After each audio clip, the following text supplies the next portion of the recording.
Hey, Brooke here. Have you ever noticed how often people talk about the middle child syndrome? The forgotten middle child, the responsible oldest, the rebellious youngest. It's one of those ideas that are so common that none of us stops to question it. But psychologists have been studying birth order for more than a century, and while the stereotypes aren't perfectly accurate, there's a surprising amount of evidence showing that the position you grew up in your family shaped more than your personality. It may have influenced how you see the world, how you compete for attention, and which career path you chose later in life. One of the first psychologists to seriously explore this idea was Alfred Adler, a contemporary of Sigmund Freud. Adler believed that childhood wasn't just about individual experiences. It was about context.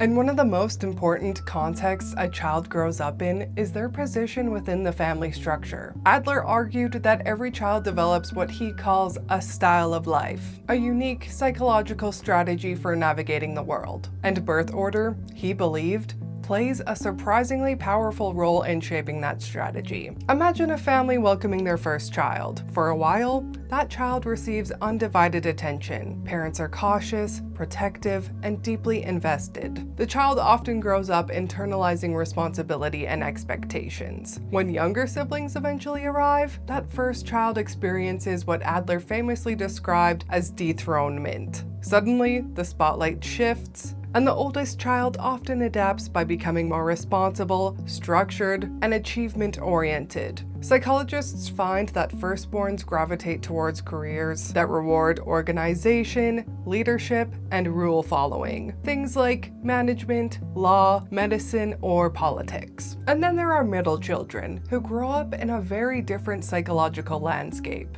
They're rarely the first to do something and rarely the last. Instead, they exist in a constant environment of comparison. Older siblings who set the bar, and younger siblings who receive attention and novelty. Adler believed middle children often adapt by becoming negotiators and mediators. They learn how to navigate social dynamics, read people, and find creative ways to stand out. Research often finds that middle children gravitate toward collaborative professions, fields that require communication, diplomacy, and teamwork. But the most fascinating birth order pattern might belong to the youngest child. By the time the youngest child arrives, the household environment has usually changed. Parents tend to be more relaxed, older siblings have already established certain roles, and the youngest child grows up surrounded by people who are more experienced, more skilled, and sometimes more dominant. According to Adler, this creates a unique psychological challenge.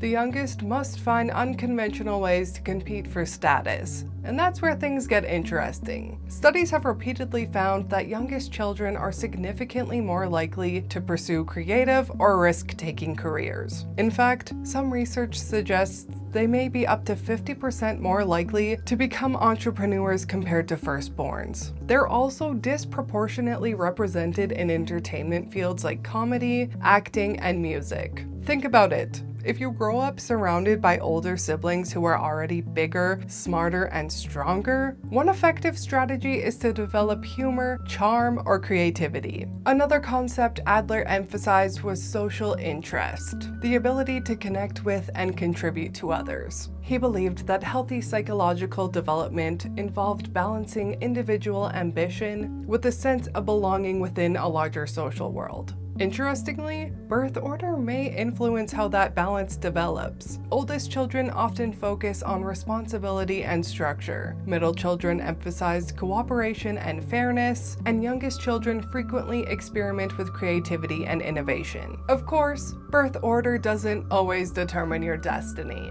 Families are complicated, and personality is shaped by many different factors: culture, temperament, opportunities, life experiences. So plenty of youngest children become doctors, plenty of oldest children become comedians, and many middle children never feel forgotten at all. But your birth order was the first social role you ever learned, and your first competition, and your first hierarchy.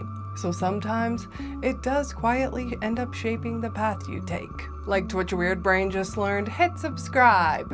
If not, that's okay. I'm a middle child, so I'm used to being forgotten.